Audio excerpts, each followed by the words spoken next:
Hello friends. तो आज हम लोग क्लास 7th का एक चैप्टर है न्यूट्रिशन इन प्लांट्स, वो पढ़ने जा रहे हैं। उसके शॉर्ट नोट्स हैं। Nutrition, it is the mode of taking food by an organism and its utilization by the body. Nutrition क्या होता है कि किसी भी ऑर्गेनिज्म का, जब कोई ऑर्गेनिज्म फूड को इनटेक करता है और उसको अपनी बॉडी में यूटिलाइज करता है तो उसको बोलते हैं न्यूट्रिशन। ओके, न्यूट्रिएंट्स क्या होता है? The components of the food that provide nourishment to the body. Food के वो सारे कंपोनेंट्स जो बॉडी को नरिश करते हैं न्यूट्रिएंट्स कहलाते हैं। All organisms take food and utilize it to get energy for the growth and maintenance of their bodies। सारे के सारे जो लिविंग ऑर्गेनिजम्स होते हैं वो फूड को इंटेक करते हैं, उसको यूटिलाइज करते हैं। किस लिए? एनर्जी के लिए। और वो एनर्जी किस में यूज होती है? उनकी ग्रोथ और बॉडी के मेंटेनेंस के लिए। ठीक है। Green plants synthesize their food themselves by the process of photosynthesis. They are autotrophs. जो प्लांट्स या जो लिविंग बींग्स अपने खाना खुद बनाते हैं उनको ऑटोट्रॉफ्स कहते हैं। तो जो ग्रीन प्लांट्स होते हैं वो अपना खाना खुद बनाते हैं और जो उनके खाना बनाने की प्रोसेस होती है उसको फोटोसिंथेसिस कहते हैं। ठीक है। फोटोसिंथेसिस क्या होता है? Green plants prepare their own food with the help of carbon dioxide, water taken from the environment. Green plants क्या करते हैं? एनवायरनमेंट से कार्बन डाइऑक्साइड लेते हैं, वाटर लेते हैं, टेकन स्पेलिंग, कार्बन डाइऑक्साइड लेते हैं, वाटर लेते हैं एनवायरनमेंट से, और सनलाइट की प्रेजेंस में वो अपना फूड प्रिपेयर करते हैं। ठीक है। और ये पूरी प्रोसेस को फोटोसिंथेसिस कहते हैं। इसके बाद एक पिगमेंट पाया जाता है ग्रीन प्लांट्स में जिसको कहते हैं chlorophyll found in green plants only. और इसी क्लोरोफिल की वजह से इनका जो कलर होता है वो ग्रीन होता है। ठीक है। Plants use simple chemical substance like carbon dioxide, water, minerals for the synthesis of food. Plants बहुत सिंपल प्लांट्स यूज करते हैं बहुत simple chemical substance like carbon dioxide का आपको फॉर्मूला पता होगा, CO2 होता है, वाटर का H2O होता है, और कुछ मिनरल्स को वो यूज करते हैं अपने फूड को सिंथेसाइज करने के लिए। Right. Chlorophyll and sunlight are the essential requirements for the photosynthesis की प्रोसेस प्रॉपर्ली तरीके से हो सके उसके लिए जो सबसे ज़रूरी एसेंशियल रिक्वायरमेंट होती है वो होती है क्लोरोफिल और sunlight.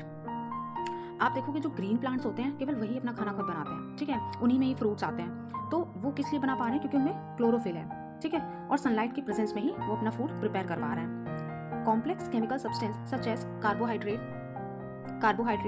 Are the products of photosynthesis. जो फोटोसिंथेसिस की प्रोसेस हो जाती है उसके बाद जो कंपोनेंट या केमिकल सब्सटेंस तैयार होते हैं उनमें से एक कार्बोहाइड्रेट भी है। Solar energy is stored in the form of food in the leaves with the help of chlorophyll. Sunlight की जो सोलर एनर्जी होती है वो क्लोरोफिल की हेल्प से फूड में, लीव्स में, प्लांट की लीव्स में फूड के फॉर्म में स्टोर हो जाती है। Oxygen is produced during photosynthesis. जैसे कि ऊपर भी मैंने बताया कि फोटोसिंथेसिस की प्रोसेस के बाद जो एक एज अ प्रोडक्ट हमें कार्बोहाइड्रेट्स भी मिलता है उसी तरह हम लोग को ऑक्सीजन भी मिलता है। ठीक है। इसके बाद oxygen released in photosynthesis is utilized by the living organism for their survival. अब जैसे कि आपको पता है कि ह्यूमन बीइंग जो होता है वो जैसे हम लोग जब सांस लेते हैं तो क्या करते हैं? ऑक्सीजन ही तो लेते हैं। ठीक है। और कार्बन डाइऑक्साइड छोड़ते हैं, एक्सहेल करते हैं, और ऑक्सीजन को इनहेल करते हैं। तो वही जो फोटोसिंथेसिस की प्रोसेस के बाद जो एज अ प्रोडक्ट हमें ऑक्सीजन मिल रही है वही ऑक्सीजन हम लोग इनहेल करते हैं। Right. Fungi derive nutrition from dead decaying matter. They are saprotrophs. Plant like Cascuta are parasite. They take food from the host plant. Fungi वो अपना न्यूट्रिशन कहाँ से लेते हैं? डेड और डिकेइंग मैटर से। और ये क्या होते हैं कि सैप्रोट्रॉप्स कहते हैं इनको। इस तरीके की जो थिंग्स होती हैं उनको सैप्रोट्रॉप्स कहते हैं। ठीक है। कस्कुटा लाइक प्लांट्स जो होते हैं उनको पैरासाइट कहते हैं। पैरासाइट क्या होता है? जो दूसरे पर निर्भर हो, दूसरे पर डिपेंड हो अपने फूड के लिए। ठीक है।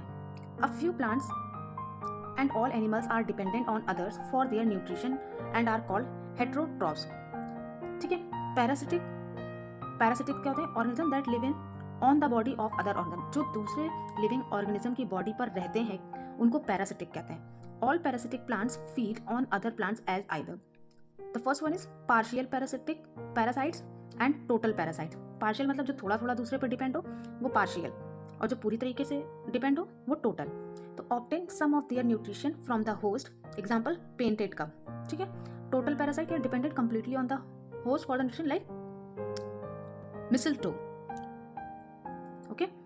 सैप्रोफिटिक क्या होता है? Organism that obtain nutrition from dead and decaying plant and animal matter, mushroom, moulds and certain type of fungi and bacteria. ये होते हैं सैप्रोफिटिक। ठीक है। तो प्लांट्स में कैसे कैसे न्यूट्रिशन होते हैं ये आपको पता चला अभी,